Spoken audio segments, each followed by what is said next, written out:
Hey everyone, Commander Josh Hawkins here with an Elite Dangerous update. Patch 2.4 is live as of September 26. Patch 2.4, the return, is live on PC, Xbox, and PS4, and with it comes the long-awaited arrival, or return, of the Thargoids, an insectoid alien species who are said to originate from outside of known space, perhaps even existing in a parallel universe or spatial dimension. The patch also brings along a number of other features, including new content as well as several quality of life changes that make playing the game so much more enjoyable. In this video, we'll go over those new features as well as the new content, so make sure to stick around and I'll show you an up-close look at the Thargoids from some encounters we had with them yesterday.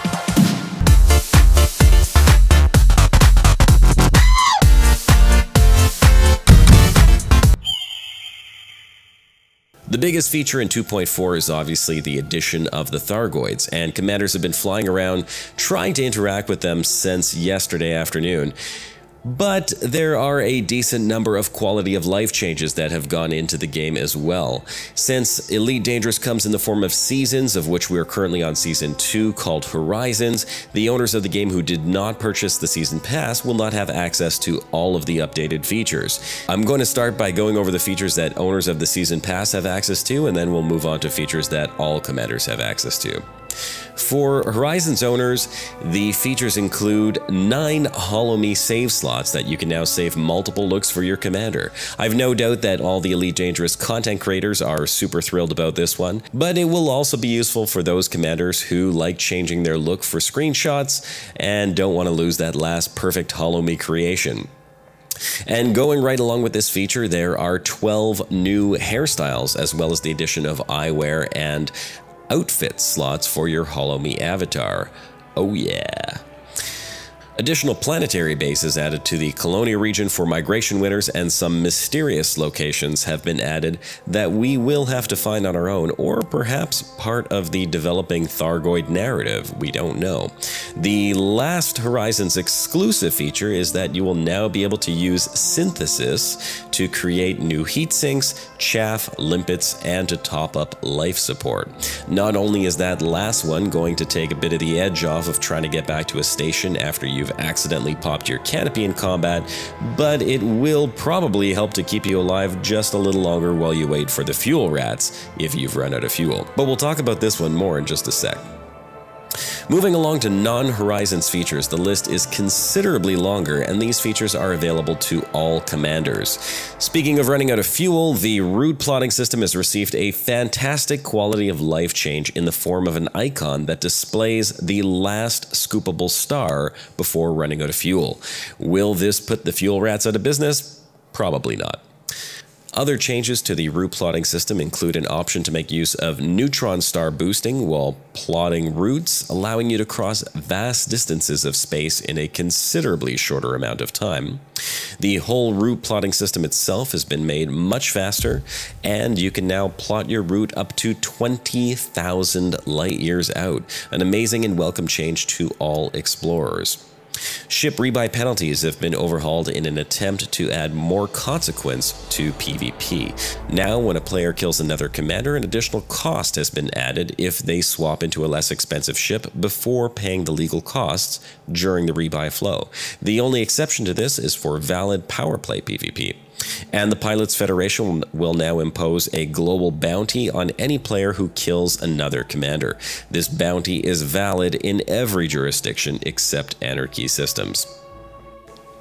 Salvage commodities are now legal to pick up from wreck sites, and new and improved salvage scenarios have been added in order to support search and rescue gameplay. All this, in addition to search and rescue contacts added to stations across the galaxy, will hopefully add a new type of gameplay for commanders to explore and enjoy. The inbox system has been revamped with a new look, touting some new quality of life improvements, which include filters to your inbox items, making it easier to see what's most important for you.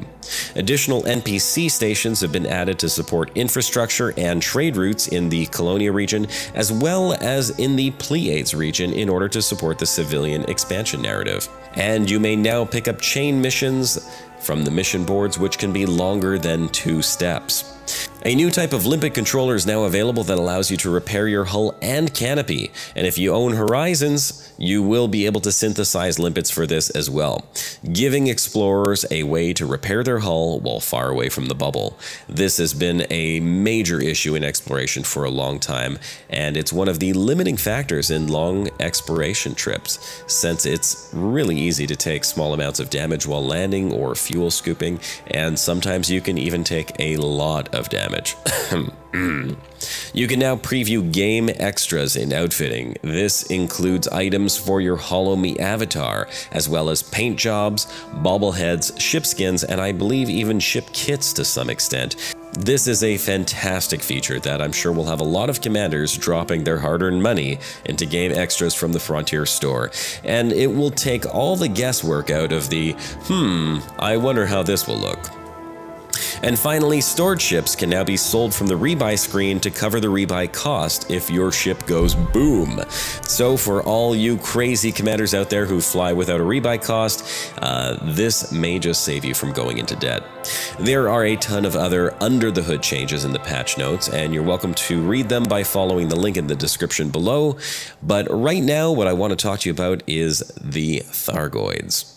As you can see from the footage behind me, at the moment, the Thargoids simply cannot be killed by conventional weapons, and missiles and torpedoes literally bounce off them. Although this might change in the very near future as the most recent CGs come to an end and new weapons become available, not everyone is shooting at the Thargoids, however, and I tried to take a different approach yesterday by offering up different types of market goods to the giant flying death blossoms. Overall, they seemed somewhat disinterested, only briefly scanning most of the goods I dropped in front of them, but they did seem to take some time in scanning the occupied escape pods as well as the meta alloys.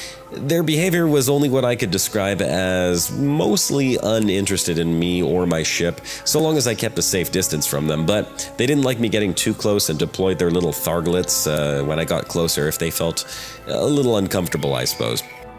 But they only attacked when provoked, so if you're looking to get an up-close look without worrying about rebuying your ship, I'd suggest you keep your distance and avoid using the traditional method of sciencing Elite Dangerous by shooting the thing to see what comes out of it. Speaking of science, the community is doing a fantastic job at collecting data on the Thargoids and have already discovered some of the mysterious new locations added to the game. Reddit user Royal Spud posted this picture of some serious-looking barnacle sites that seem to be popping up. It looks to me like the little Thargoid collector bots also appear to be hard at work here, and I was told that there have been sightings of the Thargoid ships at these new locations. Remlock Industries has put together a very comprehensive website with an enormous amount of information that commanders have collected about the Thargoids already, which includes screenshots, locations, theories, and questions. If you're interested in studying the Thargoids, it's certainly worth taking a look at some of the really cool stuff they already have found. I put a link in the description below. And speaking about studying Thargoids, it seems that a new research limpet has been added to the game, which can be used to snag biosamples from the Thargoid ships. It really pisses them off, so be prepared to run away or fight. But these new limpets can be purchased at a planetary outpost located in the Brestla system. I put the system name in the description below.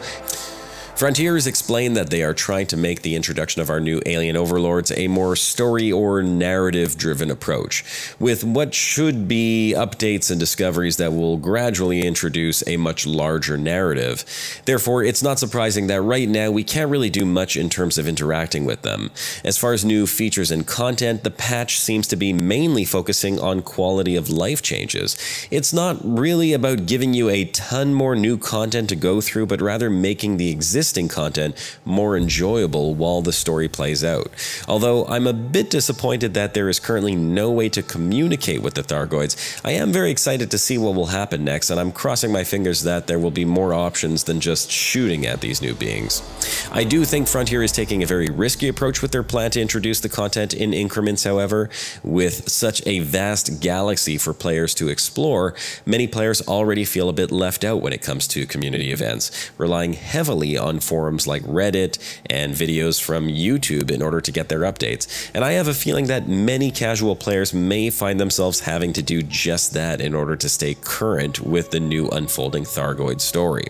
We don't have any idea yet when the story will progress, but I will make sure to keep my channel updated with all the news and updates from Elite Dangerous as it develops. And that wraps up this video. Leave me a comment with your thoughts on patch 2.4. Are you excited for it? Thanks for watching. Special thanks to my Patreon supporters for making this video possible. If you enjoyed the video, please share it. Check out some of these other videos and subscribe to join the Hawkflock and get more Elite Dangerous content updates. This is Commander Josh Hawkins, signing off.